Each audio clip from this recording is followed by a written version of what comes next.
If everyone can find their seat, we're going to go ahead and get started. And before we get started, I'm going to introduce Dr. Lee, the pastor here at First Redeemer, and he's going to share a few words with us this morning. Thank you, Vonda. Well, good morning. I told the folks in the back that normally in our church where there's more than 3 people, we take up an offering. But we'll not do that this morning. We want to say a couple of things of welcome to you. Number one, where are the restrooms? That's the major question I've been asked as I roam around. We have actually 4 that are available for you as quickly as you need them. There are 2 out here, men's and ladies, of course, and on either side of the auditorium, basically right out those doors to the left, and you'll see them there. But we're honored to host this morning the finest group of teachers in the state of Georgia and educators. Right? All right. And so we want you to know we're praying for you. And I'm serious about it. Several things, and I'll sit down. I promised them 45 seconds, and they said that's impossible for a pastor. They're right, but maybe just a little bit longer. Number one, we pray for you and your families. We know I have been a trustee of a major university for 25 years this year. And I know the pressures, and I know that you would not be doing what you're doing in education unless you were called, especially today. So I pray personally for your families because they are preeminent. And I know that for anyone who's called to minister to others and to help others, it can be stressful times. Secondly, I pray that God will give you wisdom in as you shape and mold the concepts and the self-worth of those children because of your vast importance. And then thirdly, I pray that you have a wonderful work environment whereby you can be free to express your heart and you can be free to be what a teacher really is, and that is a mentor of others. So I want you to know we're praying for you and we welcome you today to First Redeemer Church. All right? Thank you. Thank you, Dr. Lee, and we want to thank the staff here at First Redeemer for allowing us to use the facility here. It's wonderful that we have such a partnership in our district with our churches and our communities that we're allowed to do these kinds of things. So I have the honor this morning of presenting Melissa Fincher, and the fact that we have our Associate Superintendent of Assessment and Accountability from the state of Georgia here is really a treat for us. We go to meetings with principals all the time, and we go to meetings with you as teachers all the time, and we all talk about what's the test going to look like. Well, if there's anyone that can tell us what it's going to look like and what we need to do in our classrooms to make sure that our students are prepared for these tests, it's Melissa Fincher. So I'm going to turn it over to Melissa, and she's going to share with us here for a while.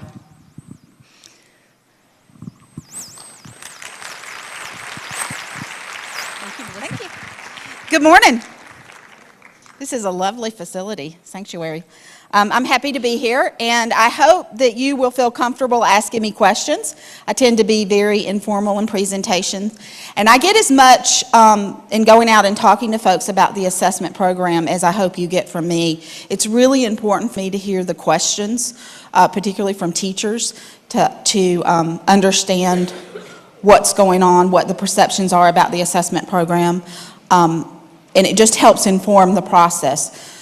The one thing that I want to say that I hope you all know is that Georgia educators are heavily involved in the development of our assessment programs. I know that Forsyth has been very good about nominating teachers to participate on our committees. Have any of you ever participated on our item review or data review committees? Okay, there are a few of you.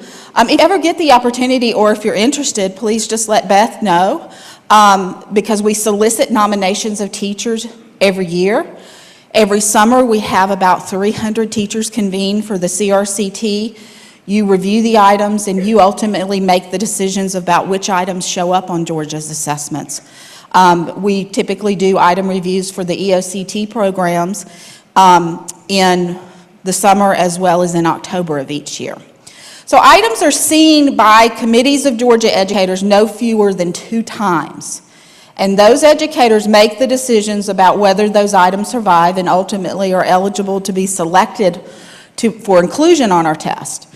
The first time that they see items is when they're newly written, and they're reviewed prior to field testing by a committee to make sure that they're appropriate for Georgia, that they're aligned to our content standards, and that they're not biased, or there's not a sensitivity issue, that they're accessible to students from all walks of life.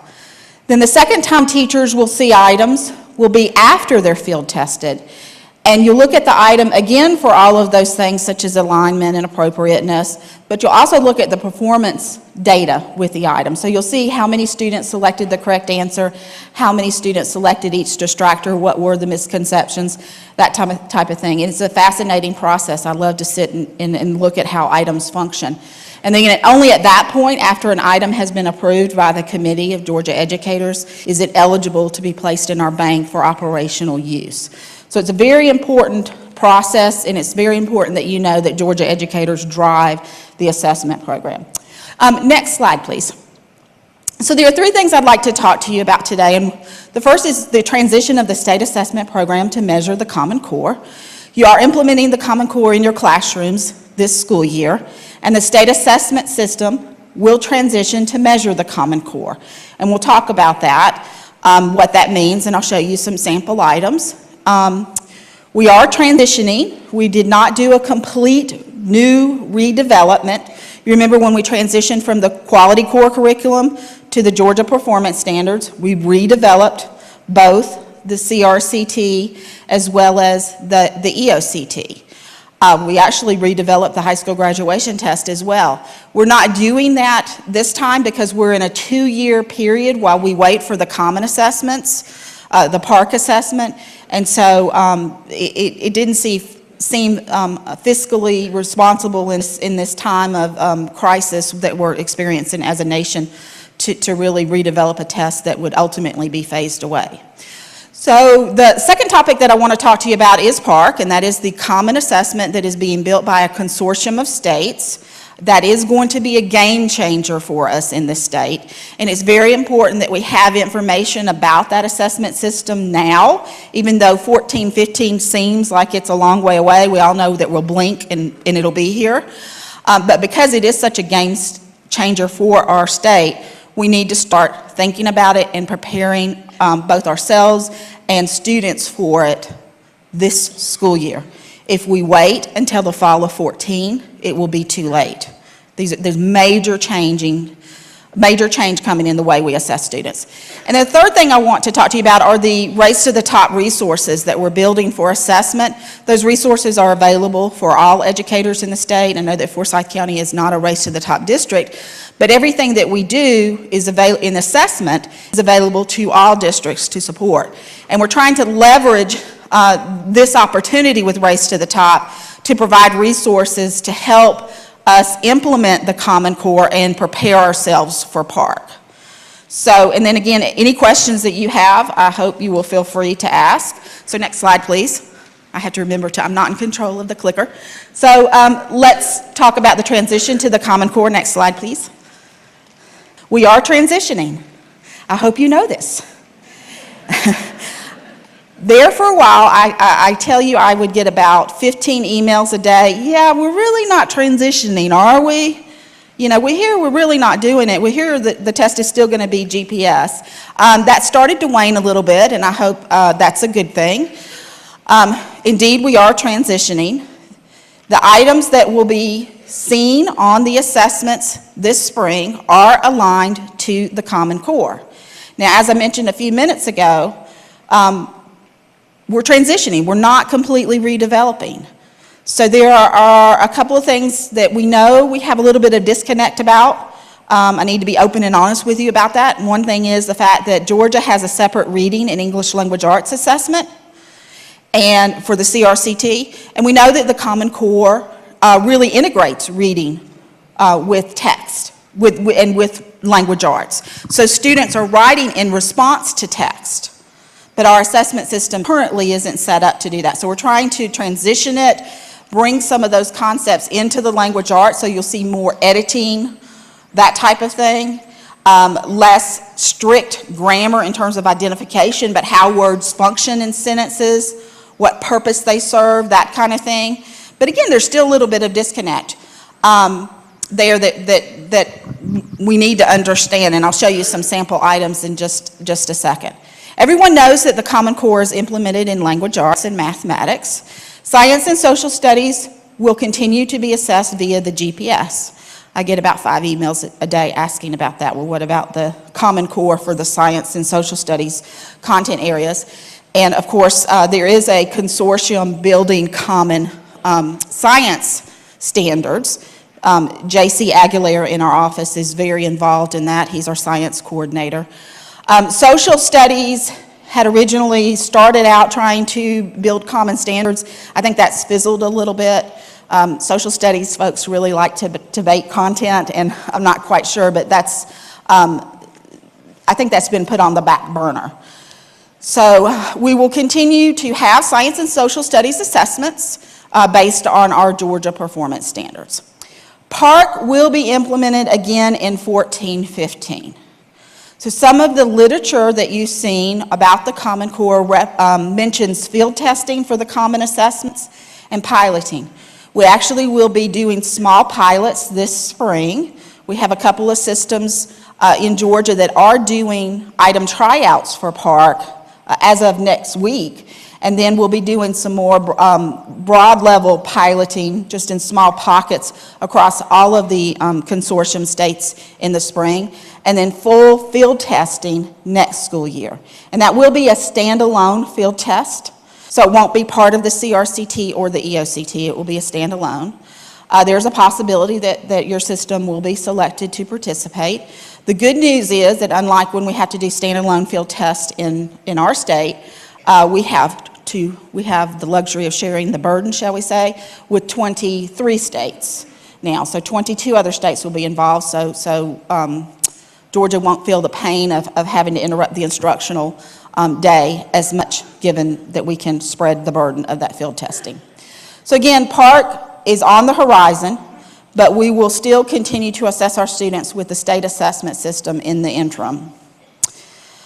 The only GPS content that is eligible to be assessed are the transitional standards. And when I say transitional standards, are you all familiar with what I mean by those? Okay, so those are those standards that have changed grade levels, those concepts or skills that changed grade levels. And if we did not provide instructional opportunity for students to learn those concepts, they would have gaps in their learning. And I'll go into a little bit more detail in that. But that's the only former GPS content that is eligible to be assessed. Everything else will be Common Core aligned. So last spring, we field tested those items with our students. This summer, again, we had the Committee of Georgia Educators take a look at how those items functioned, and then test forms were built from those forms. Those were newly developed items based on the Common Core, but I won't lie to you, you know there was good overlap between the Common Core and the GPS, and where we had items that fit nicely with the Common Core from the former GPS, we are using those items. To be fiscally responsible, it makes sense to use those items, but the vast majority of items that we'll see this spring and that our students will see this spring are newly written to the Common Core. Next slide, please. So transitional standards, I just want to spend a couple of minutes making sure, because this has been a point of confusion around the state. Folks think that they still have to teach the GPS. And I want to say to you that no, we don't want you teaching the GPS. We want you teaching the Common Core, because that's what the assessment will reflect. And we want, the only concepts that you need to have your eye on are those transitional standards. So if a concept was formerly taught in 5th grade under the GPS, but is now taught in 4th grade under the Common Core, we need to make sure that this year's 5th graders have access to that content. Otherwise, they're going to have a gap in their learning. So to make sure that that is happening, those concepts are subject to being assessed. They're very clearly laid out in the content descriptions. They're very clearly identified for you. so that you know exactly what is subject to being assessed. And I want to say subject to being assessed because the preponderance of the test, the vast preponderance of the test, will come from that grade level curriculum.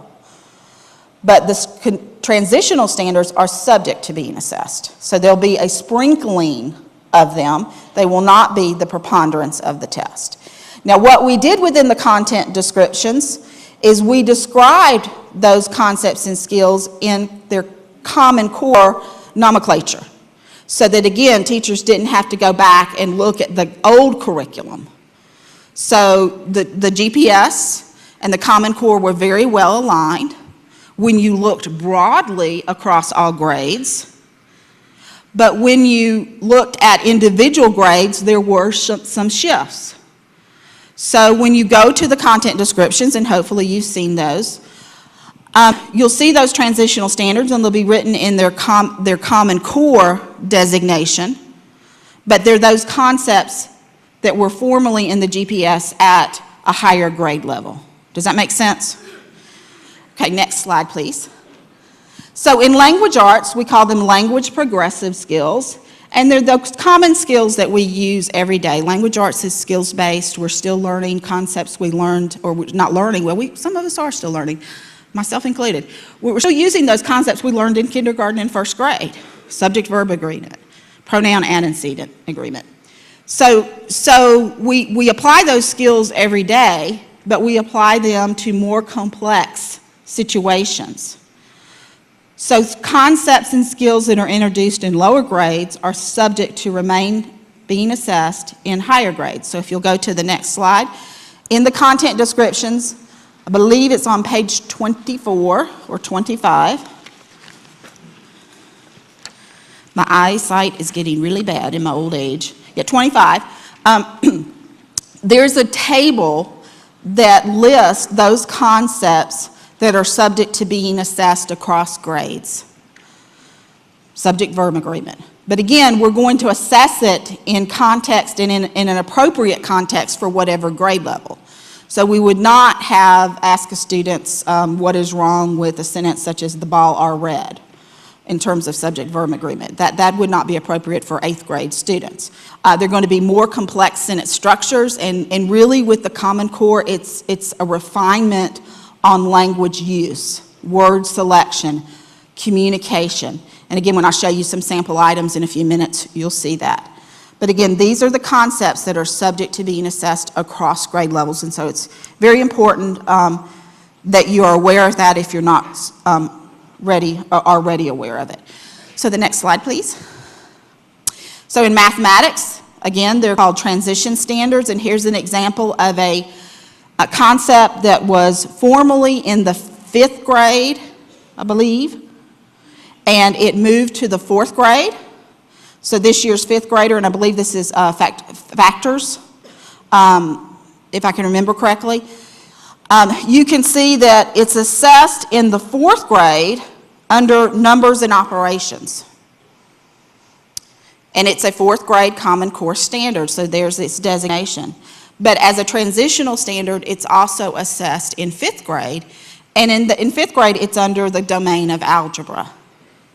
So I think one of the reasons folks think, well, you're really not changing, is because the domain names for the CRCT have remained pretty much the same as they were under GPS, and haven't transitioned to the strands and the language used in the Common Core. And one of the reasons for that is because we're transitioning the assessment program. We didn't do a complete redevelopment. So there's a lot of psychometric work that goes behind the scenes in developing these assessments. And because we're transitioning, there are psychometric reasons why we had to maintain. But that doesn't mean that we're not transitioning, that we're not assessing the Common Core content. We are assessing that.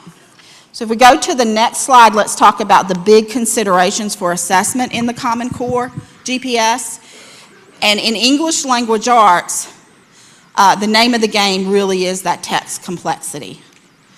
Really making sure that students are exposed to a variety of text much more so informational text than what was in the previous curriculum. You know, we've always had a variety of text on the CRCT and on the EOCT, but with the Common Core, the expectation is that students will see more informational text so that they're gleaning information and learning from reading and more complex types of passages. So this is where we see one of the major shifts for us. How many of you have complained about the length of our reading passages on our tests? A couple of you have, and I know. Well, they're not getting any shorter. They're not getting any shorter. You know, text complexity is a major issue. The other major change is within the Common Core, it discusses the expectation that students should compare and contrast multiple texts on the same topic.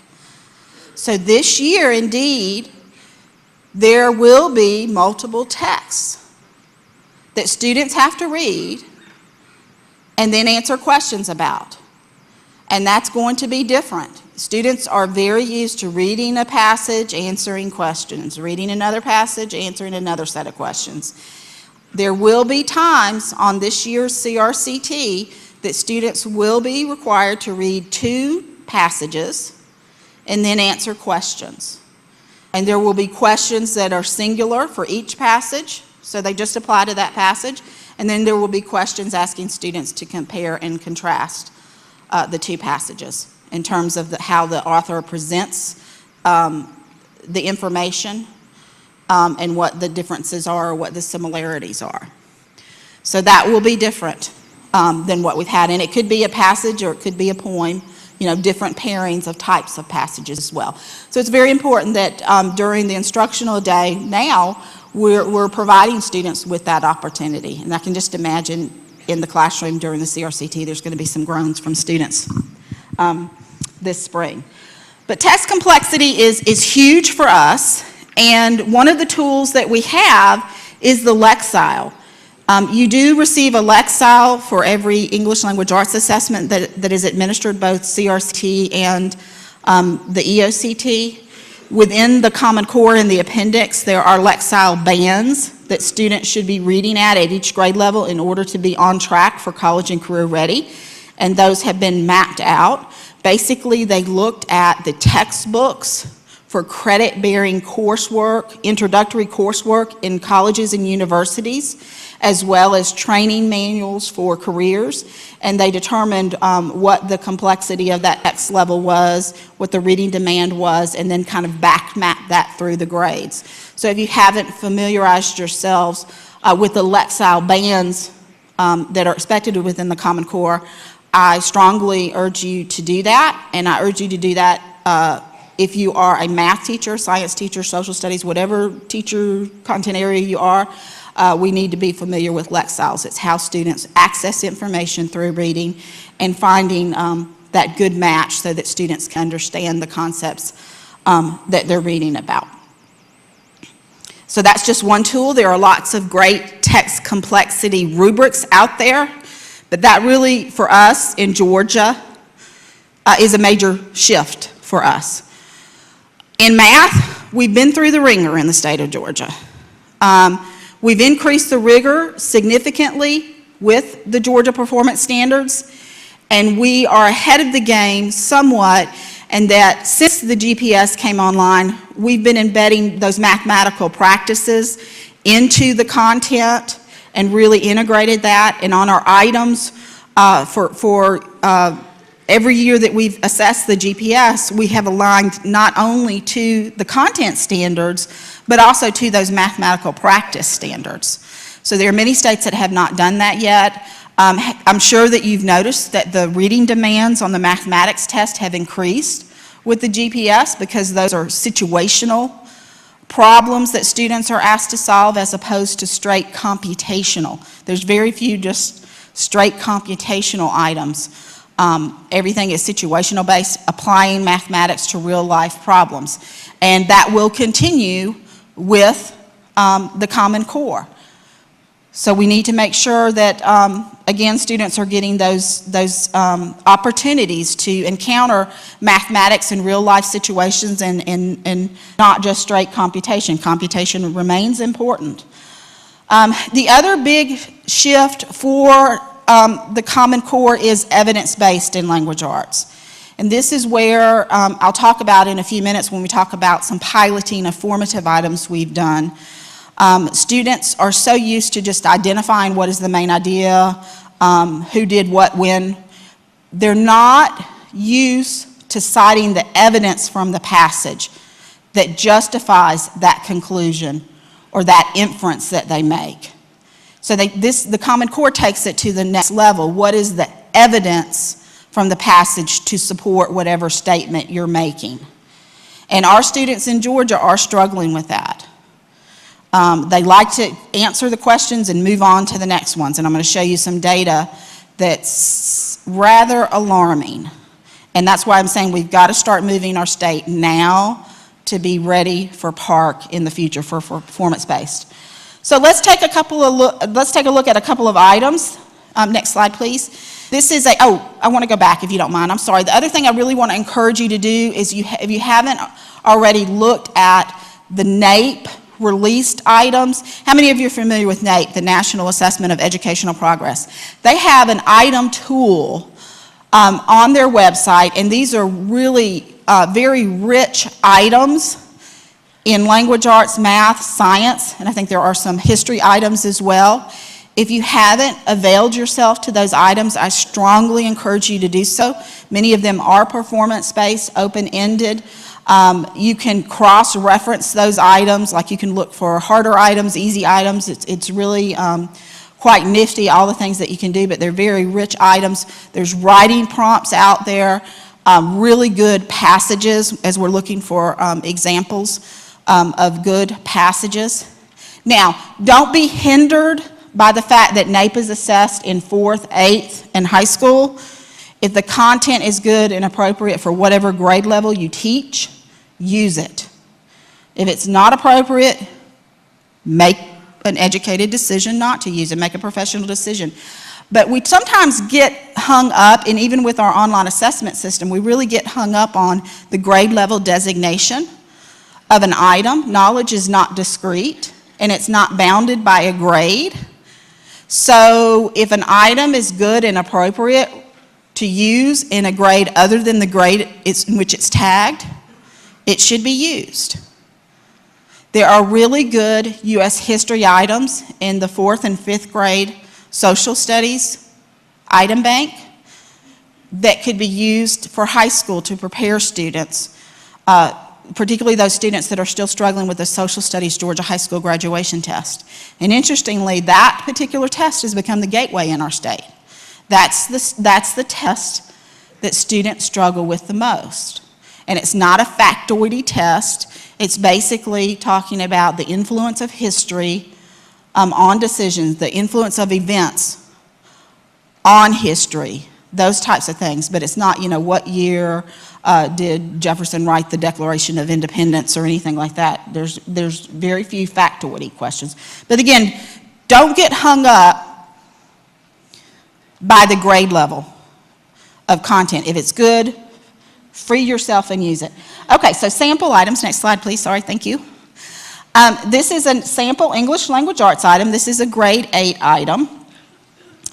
And it assesses students' use of active and passive voice. That's an expectation in the Common Core. And what we've done on the left there is detail for you the difference between the Common Core expectations and the GPS expectations. So in grade 8, students are expected to utilize and control the active and passive voices effectively and appropriately. Students will continue to evaluate tense and verb uses as in the GPS. However, in the grade 8 Common Core, analysis expands to include identification, correction of errors in voice and mood. So it's really a refinement of skills. These are very much more nuanced items. But again, if students are are provided opportunities to write, and they're given these opportunities to do this type of editing, they should be prepared for this type of assessment. The next item is a 7th grade item. If you'll go to the next slide, please. This item is a refinement of editing, expressing something more clearly and with more precision. So again, this is a higher nuanced item. I'll give you a minute to look at it. Do you see the differences between where we've been and where we are going with the Common Core? It's a refinement of skill. The next item, if you'll go to the next slide, please, is a 3rd grade mathematics item dealing with fractions. And again, it's taking that understanding of fractions in 3rd grade to a higher level than what we had in the GPS. Same concept, just taking it to a slightly higher level in this particular instance.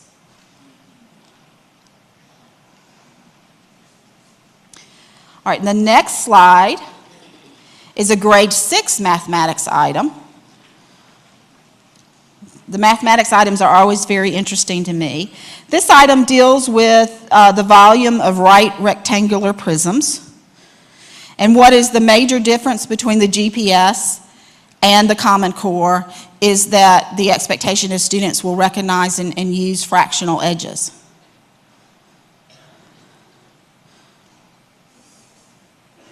So that's the difference.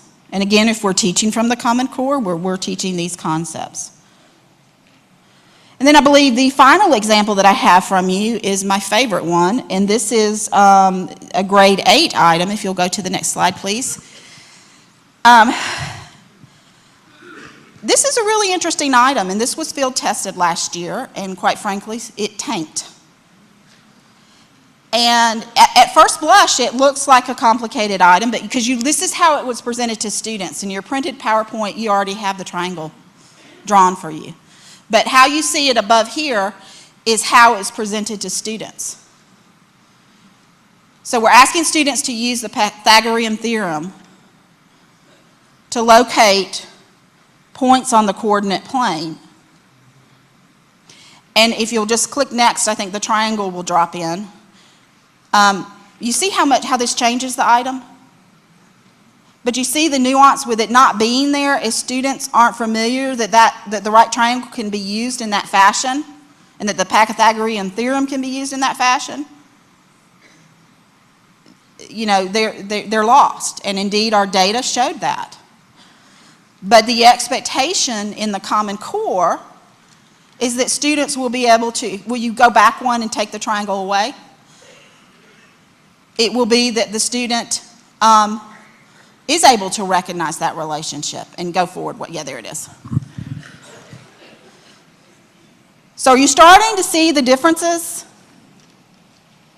Is that yes? There's a lot of mumbling out there. Just nuanced differences, right? Nuanced differences. How many of you have looked at the content descriptions for the CRCT, for the EOCT? Okay, I know we're in church, y'all. Come on. It's okay. All right. And how many of you have looked at the student guides, the study guides, to get a glimpse as to what to expect? One thing I want to caution you, because after the coordinate algebra EOCT was administered for students who took it on block schedule, and I need to talk to you about that for a few minutes. So remind me if I forget, Beth, if you don't mind.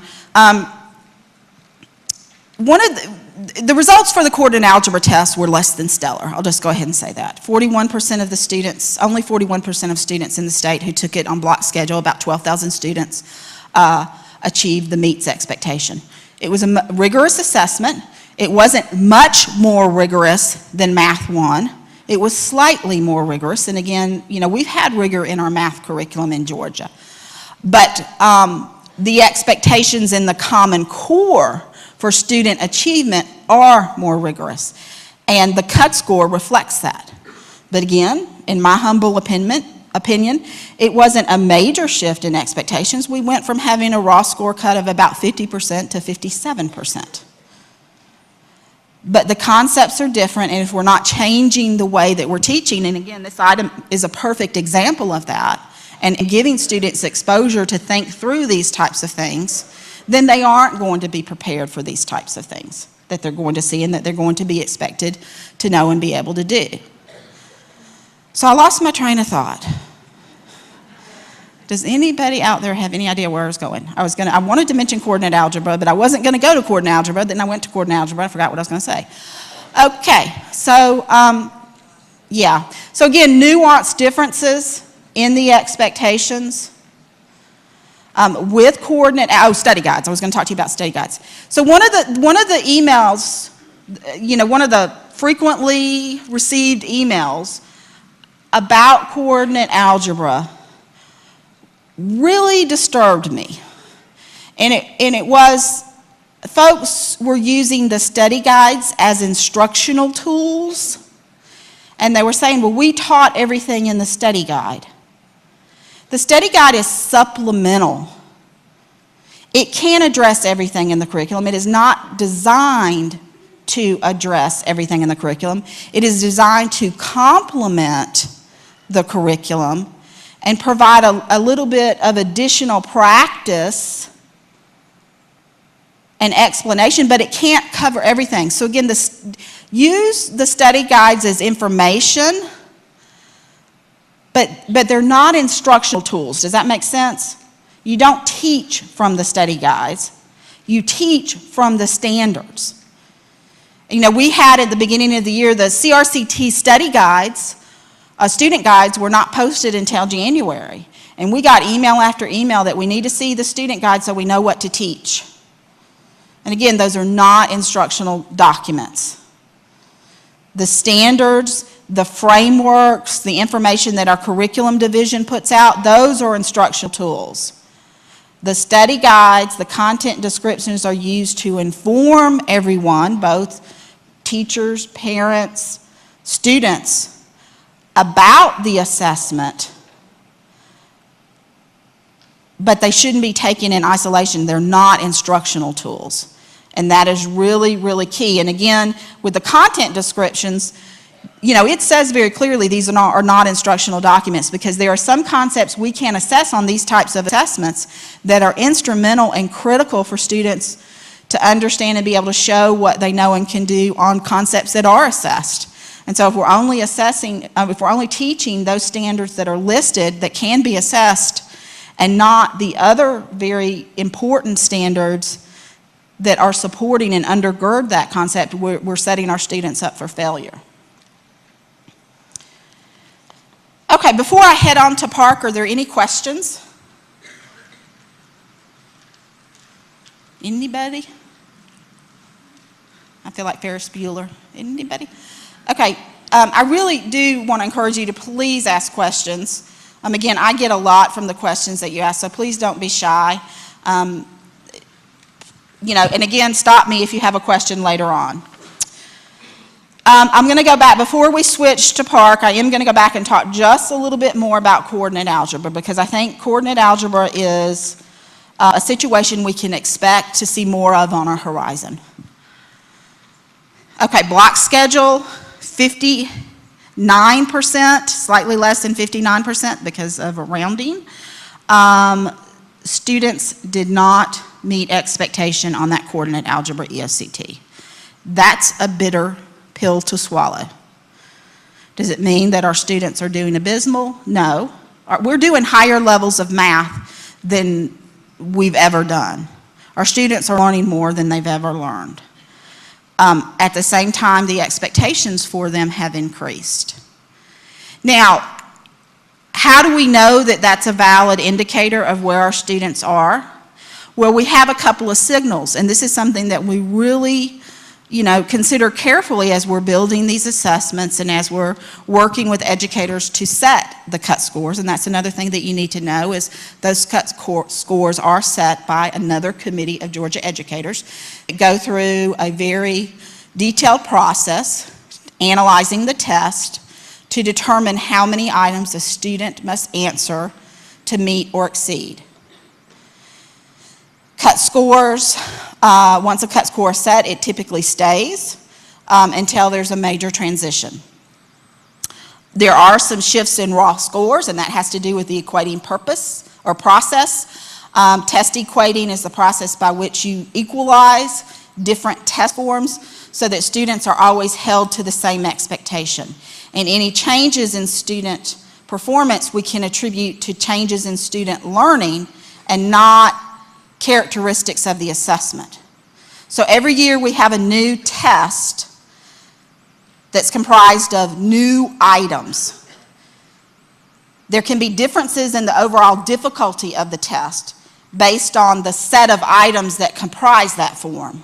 And we need to take that into consideration because you don't want one student getting a higher score than another student simply because the test form that he or she took was slightly less difficult. Does that make sense?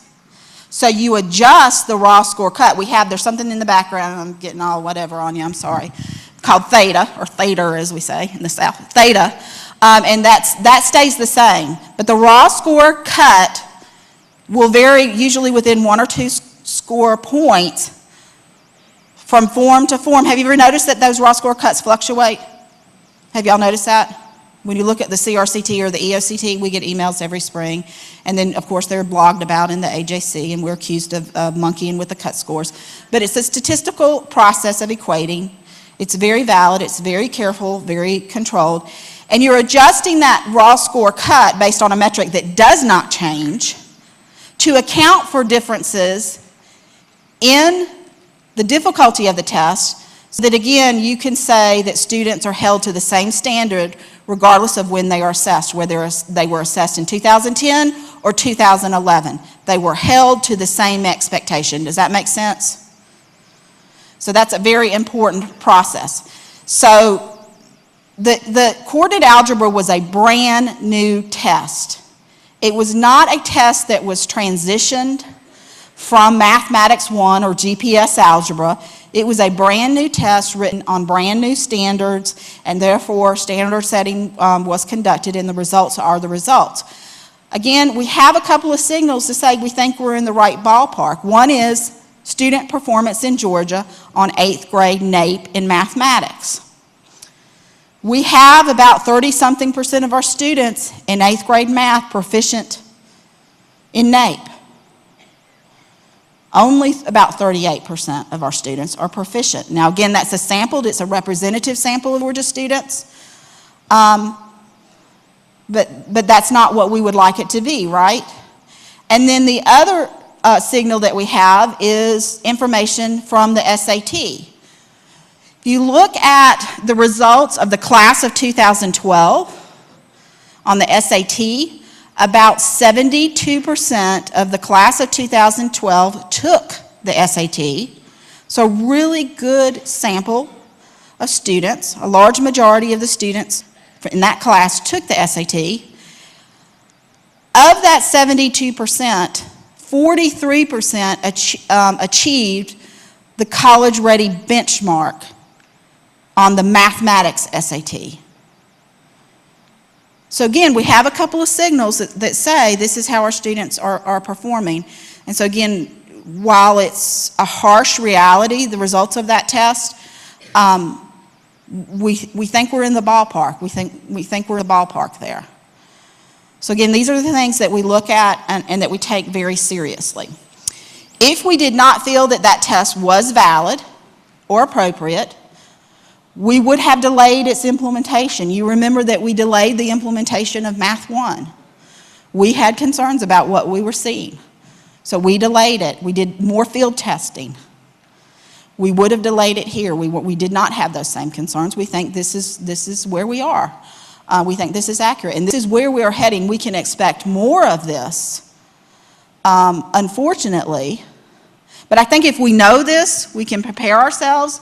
And the one thing that I will say about all of you educators is that your troopers, your resilience, and students will be better for it.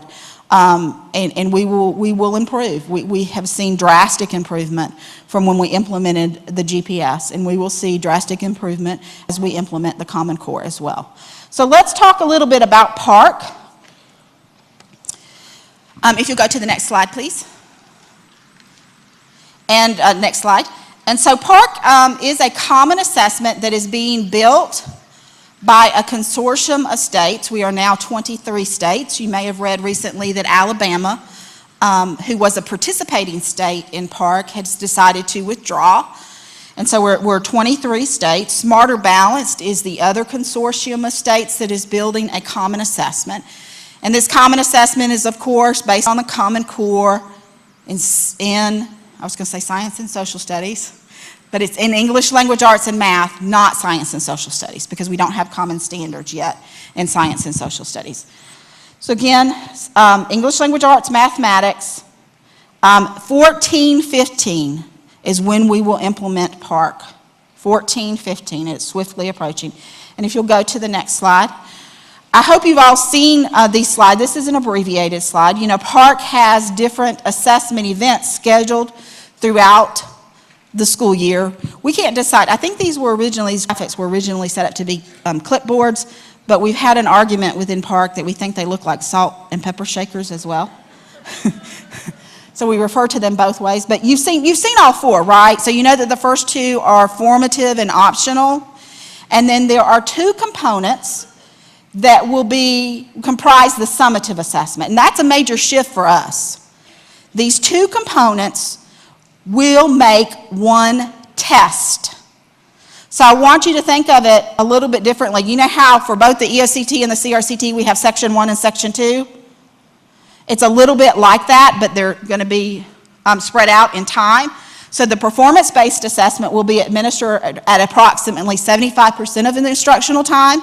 Now there's going to be multiple sections on that, but that is one section or one component of the summative score.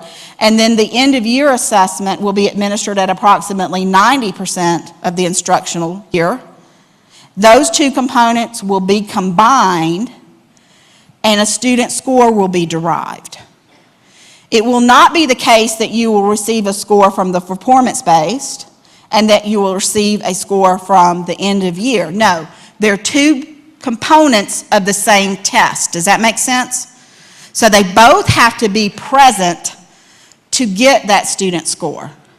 Now currently we report student performance in terms of 3 performance levels. Does not meet, meets, and exceeds. PARC will report it in terms of 5 performance levels. 5 performance levels. 3, I don't know, standards haven't been set yet. 3 may or may not be proficient, but it's certainly approaching proficiency. 4 is definitely going to be the college readiness indicator, college career readiness indicator. And what that means is that the university system and the technical college system, as well as systems in other states, have agreed to accept that score as an indication that the student is ready for credit-bearing coursework. It's not an admissions test. It doesn't guarantee entry into the University of Georgia, but it does say that the student is ready to be placed into credit-bearing coursework in either English language arts or mathematics and have a decent chance of being successful, earning credit. So there's no additional placement testing such as the compass or remediation. So it guarantees that the student is ready for credit-bearing coursework without remediation. Does that make sense? That's what that college and career readiness determination is. It is not an admissions test. It doesn't guarantee admission. You still have to take the SAT and be admitted and jump through all the hoops that we all have had to jump through. But it does excuse a student from additional testing and potential remediation if it is achieved. So again, you will not get a score, a performance level designation and student results until after both components have been administered. So at 75% of time, we're going to have performance-based tasks that will be submitted, will be scored, and then we will be administering the end of year. Those two components will be combined, and the student will receive a score. Okay, will you go to the next slide, please? So Park is building a comprehensive assessment system that is designed to be coherent across grade levels. There will be formative assessment for grades K through 2. We all know that we can't wait for third grade to find out how students are progressing, particularly in our state where we have promotion and retention beginning in third grade. So there will be some K2 formative tools built and available. I don't know exactly when they will be available, but they are being built and will ultimately be available at some point in time. I suspect it will not be that first year, 14-15.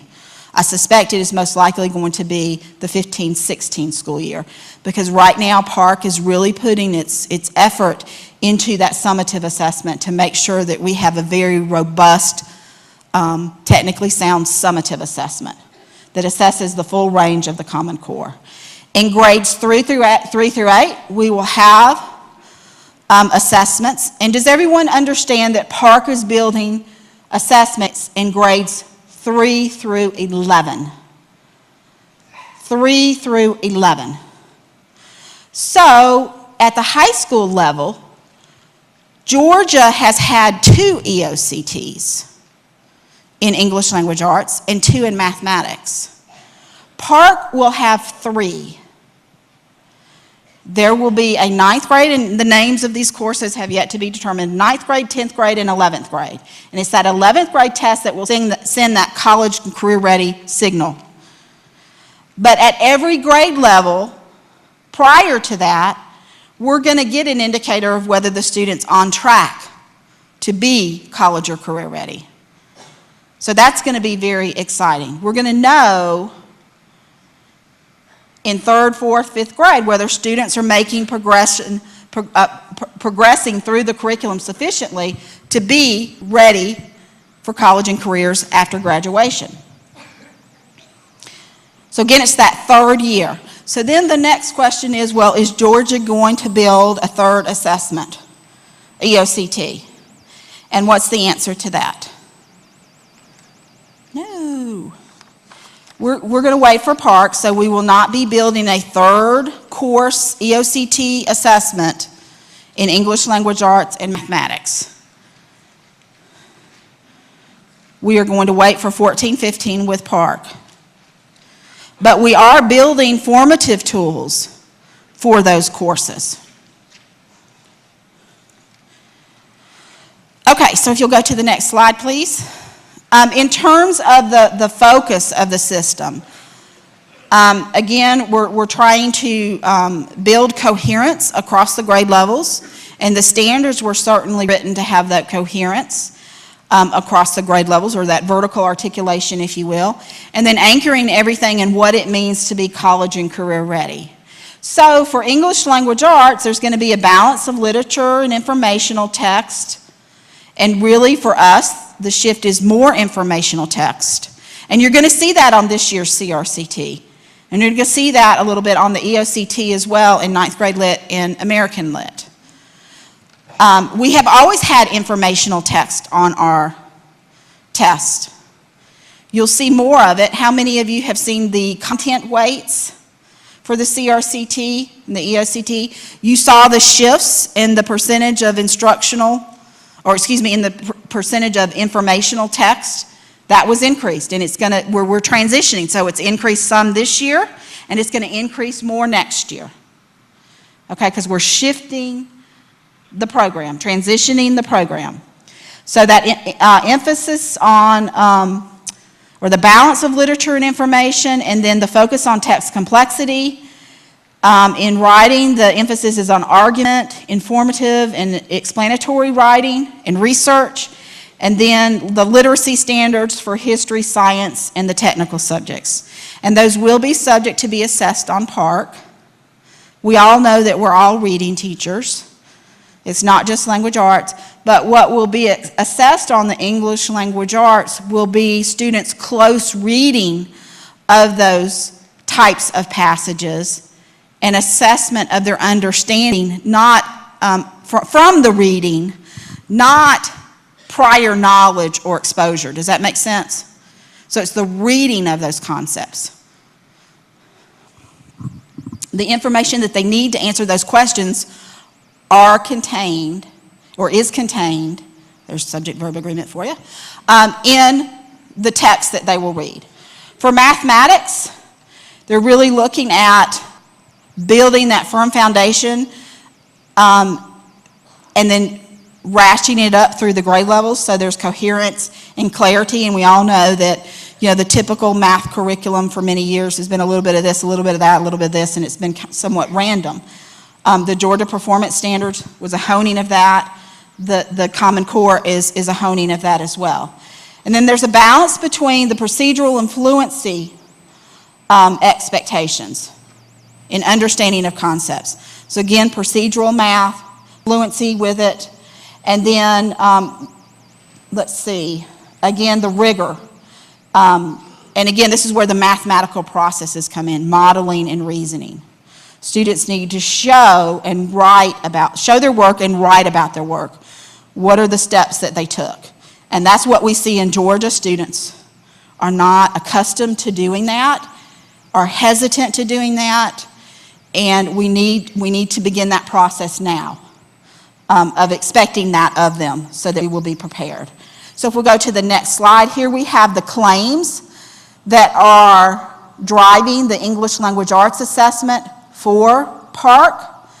The claims are the statements that we want to make about student learning. So at the end of the day, what do we want to say about student learning? What claims do we want to make as a result of this assessment system? There are three major buckets, if you will, that will be part of English language arts in PARC, and this is going to be a game changer for us. And not only for us in Georgia, but I think also for the way we think about things in the nation, because we have tended to assess reading and then writing.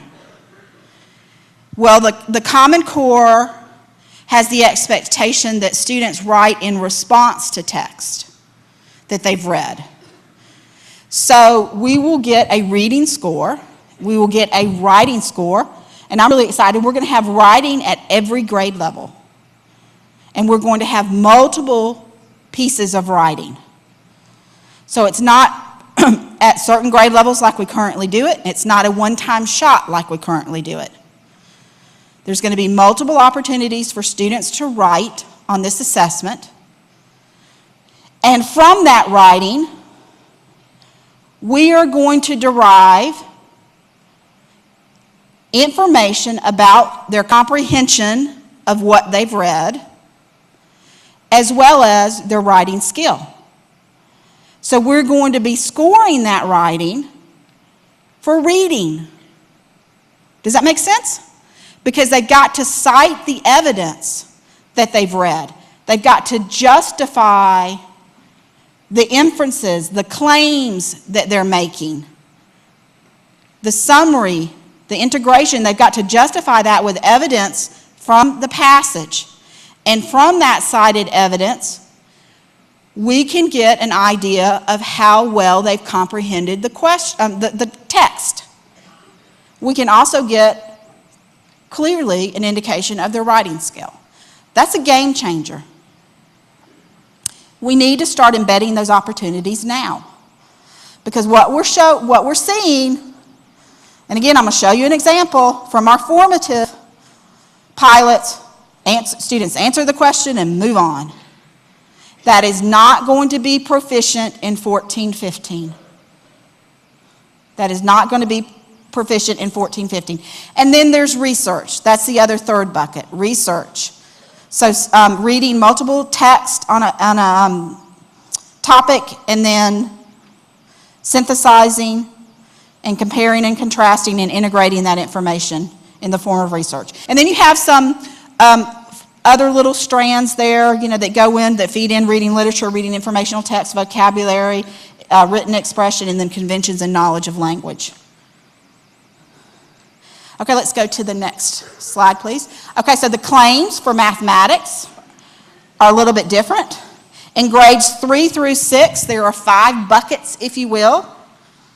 And then in grades 7 through 11, there are 4 buckets.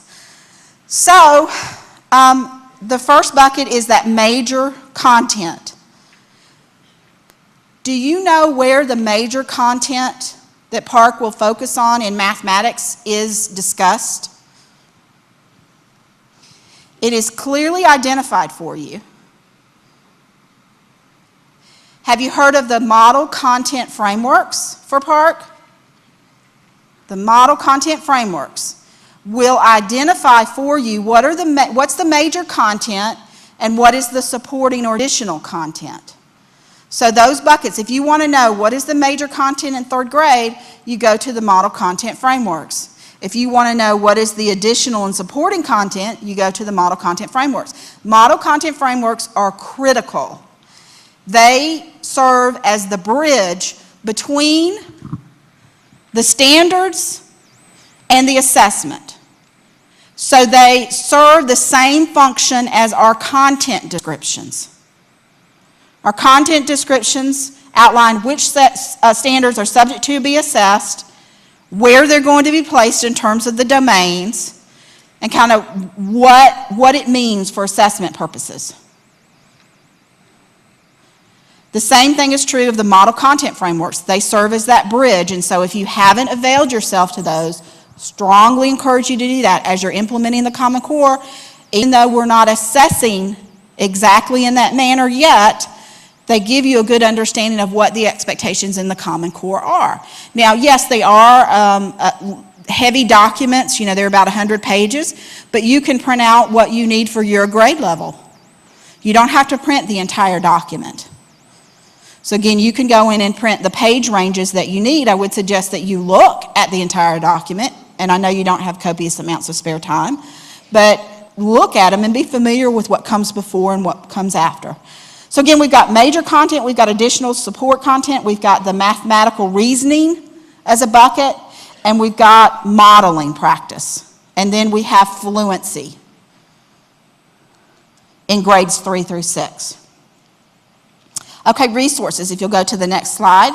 The Park website has a plethora of resources, and I'll admit that it's a little bit hard to navigate, but you have the web address there. Those model content frameworks are going to be critical. Again, those are going to be the bridging documents that we need. Really encourage you to take a look at those. If you want to learn about Park and be in the know, you can sign up to be on their listserv. They have a newsletter that goes out, and they send out announcements, letting you know. You will know things before I know them, quite frankly, because Parks will announce things and then tell the states, oh yeah, by the way, we released this policy, we released this thing. Now, we have discussed it, but we might not have known the exact date that it was going to be released, and so you'll know things are official and out there before I do. The calculator policy has been released, for those of you that are interested in that. Don't confuse the Park calculator policy with Georgia's calculator policy. Okay, we're still under our state assessments for the 2 next years. And so our policy rules. But Park will have a calculator policy. There are prototype items. How many of you seen the Park prototype items? Okay, I don't know whether you're just being shy or not, but if you haven't, you've got to go look at those items. They are another set of game changers. Really important that we start to expose students to those types of things, because it changes it. It really, quite frankly, rocked my world, because I was trained one way with multiple choice items in particular. There's one answer and only one answer. And what we're headed in towards, and really trying to push the measurement field, is that students will identify multiple supporting pieces of evidence from a text to support a conclusion. So there's multiple correct answers. So there won't be only 4 options, there may be 7 or 8 options, and they have to identify 4 that are correct. That's really different. I had friends at the State Department several years back that said, get ready, this is coming. So we kind of started back in 2010-11, which, wow, that was only 2 years ago. Seems like more than that. Working with our the different things that are listed there on the screen. We had our K-12 Right Now plan, and that really was looking at writing and how we can make sure that our students are ready with their writing and what they're doing. In our middle schools and high schools, we had the opportunity to pilot the Literacy Design Collaborative, and those of you in those grade levels know what we're talking about there. At the elementary level, in our grades, I think that's backwards. That's supposed to be grades 3 through 5 there.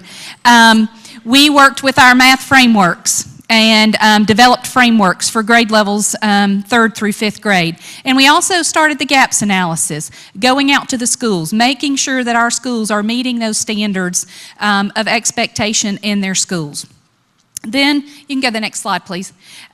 Last year, look, that list has gotten even longer. The Literacy Design Collaborative expanded. We had a greater implementation across all of our schools for that.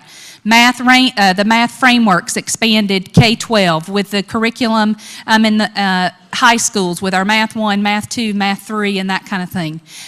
We had the English Language Arts and Math webinars in preparation for Common Core this year that we posted and participated in. We had after-school and summer sessions for teachers to share with you about Common Core, how the expectations of Common Core were changing. Data team training last year and all of that, how we use data in making our decisions. Priority standards, the English Language Arts and Math unit development that we did, and also, again, continuing with year 2 of gaps and getting out to all of our schools. One of the other things we did this summer, continuing with K-12 writing. The teachers from each of our schools this summer participated with Rachel Hansen and Nita Giddish. They actually wrote writing performance tasks for our students, again, preparing us for what's coming. The common formative assessments training that we had with Steve Ventura, again, making sure that we're prepared so that we can prepare our students. Literacy Design Collaborative Conference that you as middle schools and high schools just participated in a few weeks ago. Our assessment presentation today, sharing information with you all down to the teacher level to make sure that you all are prepared. Our initiative for our interim assessments, again, just this week, I think, we've had our interim assessments. That was probably an eye-opener for a lot of you. Our online assessment system that Beth has shared all the information about how to make sure you go in and access, and also that Melissa referred to today. And then again, year 3 of gaps. This year, all of our schools will have had the opportunity to have a team of educators come in and go through the gaps with them. Now looking forward, what's coming next? Continue with data teams. That's so important that we use those assessments. We monitor our student progress. We're constantly looking at that. Those performance-based assessments, providing training. There was some training provided in LDC a couple weeks ago, extending that to the elementary level, getting prepared for those coming in 14-15. Again, interim assessments next year changing to the ones that we just had administered late winter. Next year, having those in the fall and then again in the late winter. So we have that pre-test at the beginning to help us. And then again, with the online assessments and those performance-based assessments that are going to be a part of that. Math Design Collaborative. We have LDC already in place in our middle schools and high schools. Moving next year to having the Math Design Collaborative as a part of our district. And again, gaps. Next year, changing the look of gaps so that next year is actually we go into follow-up visits with our gaps. And then moving to the 14-15 year, again, continuing data teams, that becoming even richer because we'll be into year 3 of implementation with that at that point. Again, with the interim assessments, online assessment systems using those, PARC assessment coming up. we'll be ready if we continue the direction that we're heading. And then also the gaps. So there's an overview of where we've been in the past 3 years up to this year and what the next 2 years are going to look like. We just need to make sure that we continue to have our minds open to make sure that we are truly prepared for the instruction that's going to be required of us as teachers to ensure that our students are prepared for this, okay? So now I'm going to turn it over to Beth, and she's going to share some additional information about Forsyth County. This is sweaty because my hands sweaty.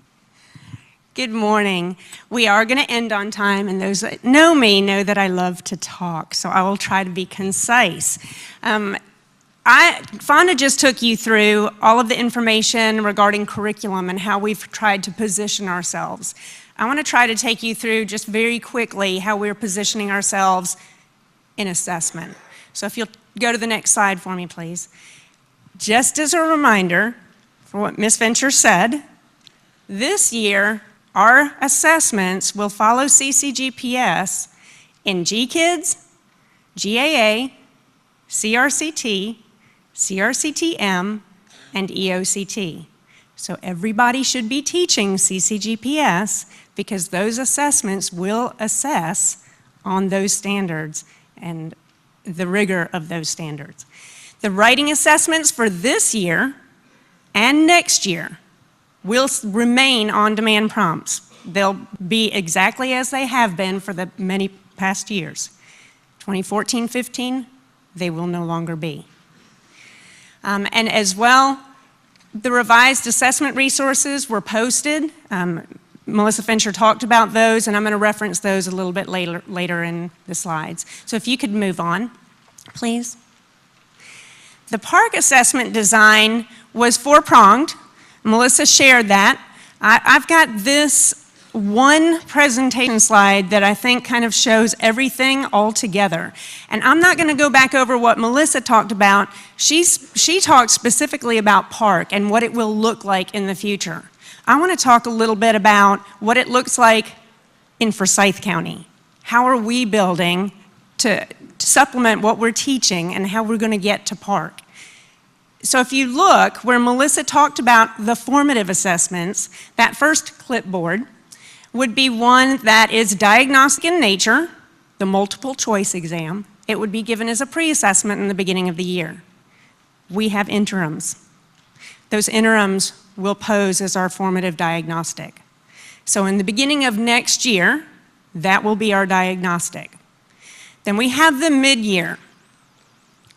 For next year, you've heard about the 750 OAS that were put in the bank this year.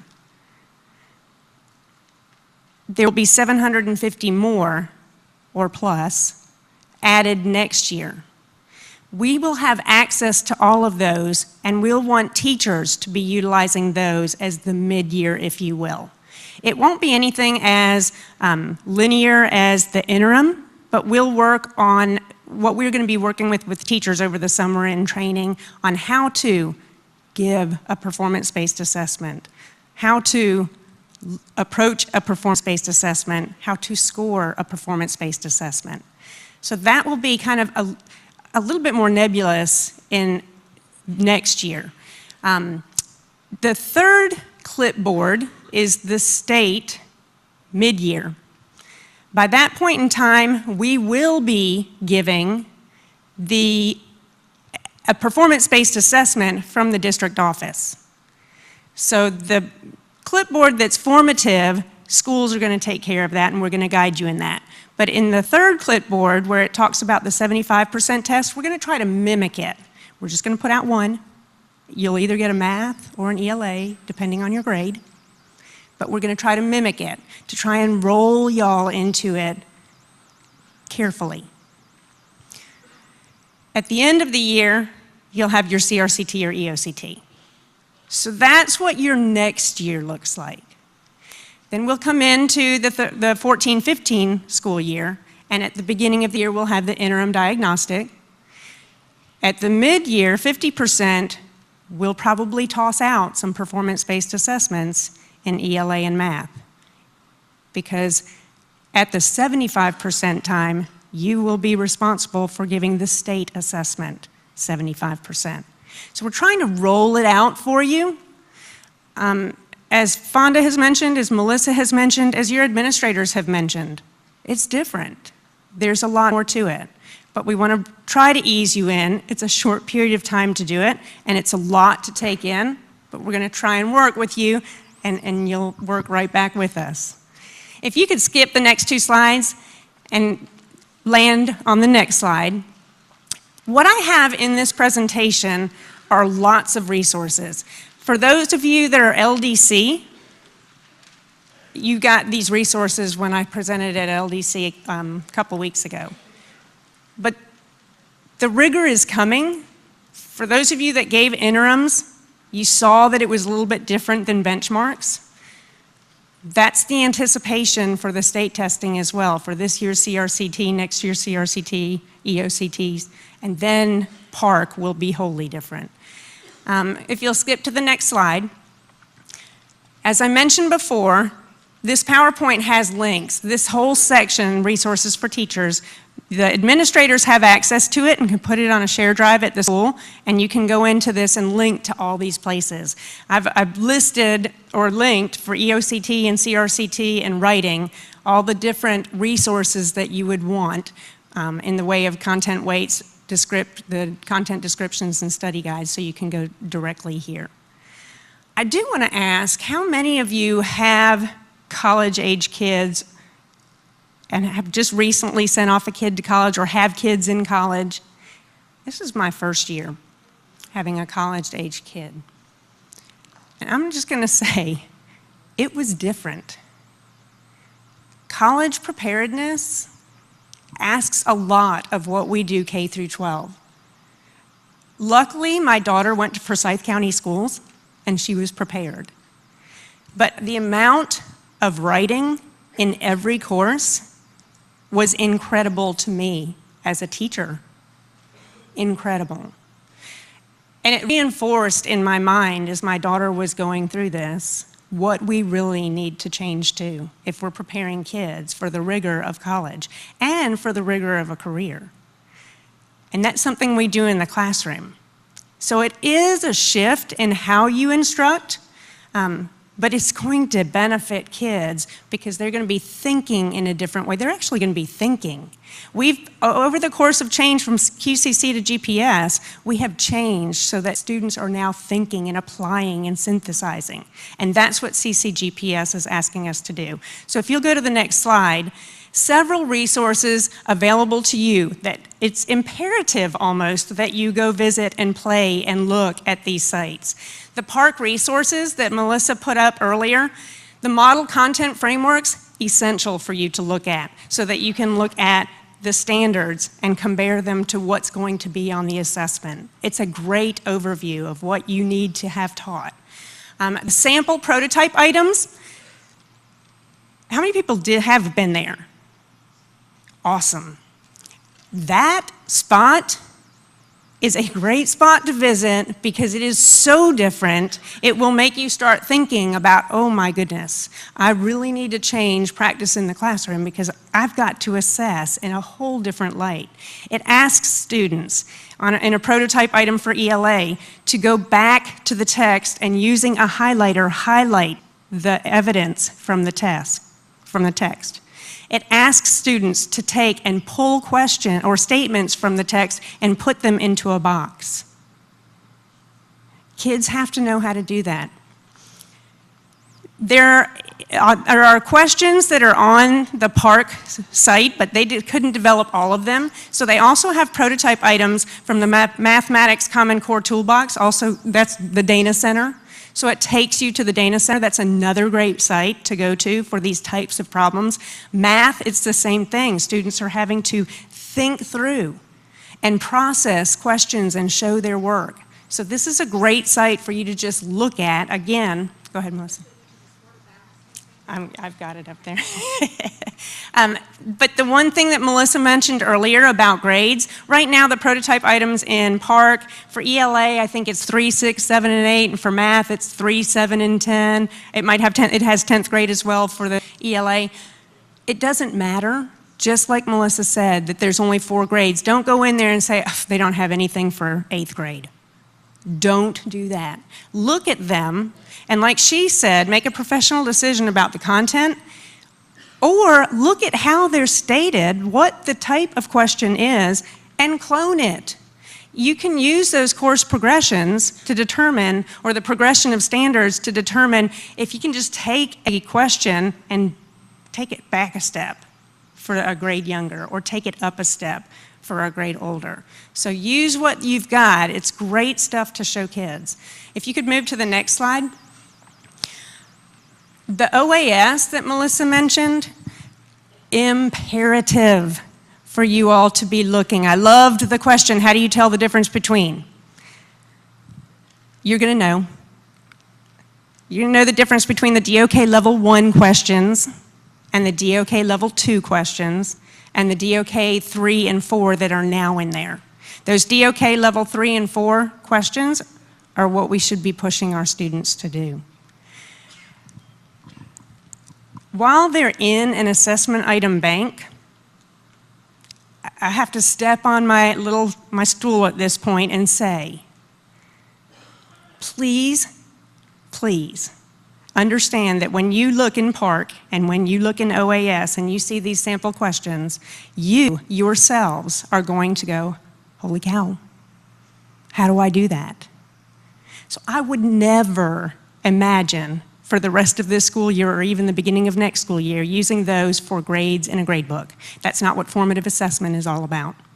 It's about assessing how to approach the problem, how to cite in on evidence that's necessary, on how to actually work through the problem, and then did you get it right and why did you get it right and all that sort of stuff. You all are going through the same process. Oh my goodness, as a teacher, how do I approach the problem? How do I teach the problem? How do I give them all they need to know about the problem? And then how do I score it? So this, even though it's new and different for kids, it's new and different for you, and you both are coming at it from different aspects. And you're going to want to take the questions that are in there and model them, coach kids through. I would, if it were me, I would put them on the whiteboard and cognitively coach through every single step. What I'm thinking after I read it, how I actually am going to interpret what the question is looking for, where I'm going to find information, and you model the first several ones for students because they need to see what it is and how it is and what you're going to do if you were going to get this problem on a test. And then put it out later on down the line to kids and say, what would you do here? How would you do here? Then put it out to small groups of kids and let them work on it together. Then you can move into assigning a task to a child. But that's what the OAS and PARC are going to be really, really good for.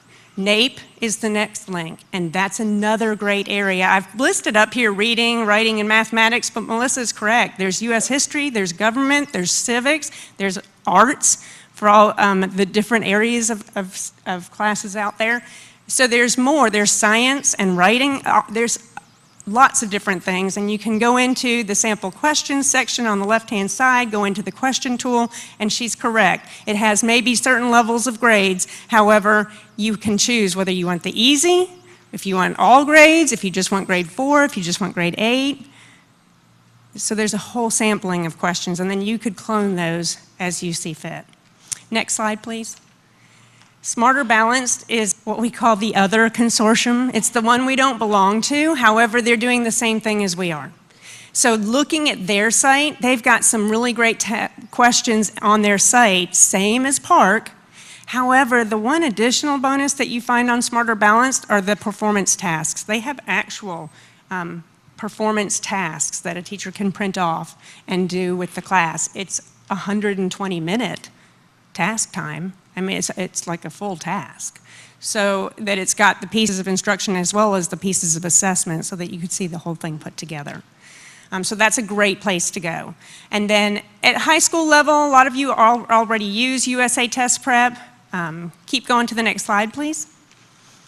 Safari resources are huge, and they're being built more and more every day. I know that our team in I3 is helping out with that, and they've been working on the standards for CCGPS for the past several months, so that's a great place to go. As well, we have elementary, where Jessica Jaton and Steve Strawn have been working on items that go in there with teachers, so that's a great place to go for our teachers. Next slide, please. Silicon Valley Math has even come back, I think, twice in the course of this year. A great place to go for math tasks and looking at questions and how students can respond. I can't say enough about what Melissa said. In math, it's not just solving the problem. It's looking at how you solve the problem and explaining it. Not just showing your work, but explaining the work that went with it and why you did what you did. And then the Houghton Mifflin online textbook is another source. So those are there are lots of places to look and probably not nearly enough time to go looking. It's going to take you and your team to sit down together and divide and conquer almost, but be looking. This is our year to finish out. We're going to be tested on CCGPS, as we've said, but we won't have the online questioning, and students aren't writing answers this year. They won't be doing that till 2014-15, so we have time between the next year and a half to actually kind of get our feet wet and get going. Questions? Okay, I'm going to turn it back over to Fonda so that she can dismiss us. Good luck, and call Carl Mercer or me in assessment if you have questions. All right, I want to thank everyone for your attention this morning. I know we've got to get ready to hustle out. We all have things to go back to in our buildings and the luncheon today. But hopefully today this was very beneficial to you. We know that this, for some of you, was the first time you've heard this information.